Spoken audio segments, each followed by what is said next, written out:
Hello, I'm the film editor for the group that produced The Wanderer, and I'll be answering the question of how you have used technologies in the construction of our media products. This of course includes the trailer, poster and magazine. Compared to last year, we had to utilize a larger variety of technologies to complete our project. For the trailer itself, I had to use Adobe Premiere as a main tool to edit the footage. This included the manipulation of video and sound, for which I had to find and install additional presets to give the trailer a more unique look. A couple of most common features within Premiere that I had to use were crop, as of transitions between frames, brightness and contrast, and color balance. However, I also used some effects that I never used before, such as different types of blur, additional transition presets downloaded from the internet, lens flare, and effects on sound. To create the title for the trailer, I have used Adobe After Effects, as I was able to animate the title and add additional effects to the text. For this, I have used the tutorial video from YouTube as a guideline. For the most part, I had to follow the tutorial step by step, but after a certain point, I had to improvise and edit the title on my own, as it was significantly longer than the one in the video. And also, I wanted to use some settings in a different way. Overall, YouTube is one of the technologies that helped all group members to construct our products to a good standard, as this information source provides with a wide range of tutorials for all softwares that we used. The blogging website, Weebly, was also very important in the construction of our media products. On Weebly, we were able to store all our research and planning that we have done in the process of making the trailer, poster and magazines. Since the website links were open, we were able to track our progress and see if we were meeting our deadlines.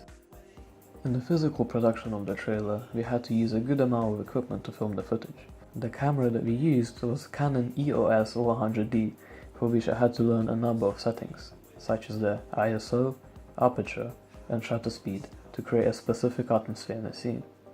For example, in one of the first shots within the forest where the protagonist is surviving, the colors are quite dark and cold, so giving a sense of discomfort. The selection of a tripod was also really important. At first, we encountered a very shaky tripod, so we had to change it for a Hammer Omega Premium 2 tripod, which happened to be very smooth, so the punch shots came out flawless.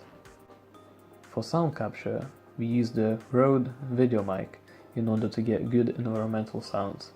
Even though almost the whole of the trailer doesn't actually use any diegetic sound, we were still able to inspect it and decide if it was worth using.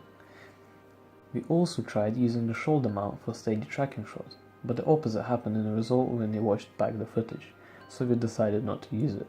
Lastly, perhaps not as important as other pieces of equipment, I have used the Canon battery charger to make sure that on the day of filming I had at least 2 fully charged batteries. It would have been very frustrating if in the middle of the shooting at 6 AM, whilst it's raining, the batteries ran out, so it was really important that the batteries were charged. In the production of the poster and magazine, the other 2 group members used Adobe Photoshop. The group member who constructed the magazine had to use the camera to capture the pose of the protagonist who stood in front of the green screen, so that it would have been easier to separate the body from the unwanted background. Additionally, lights were used to make the photo as clear as possible.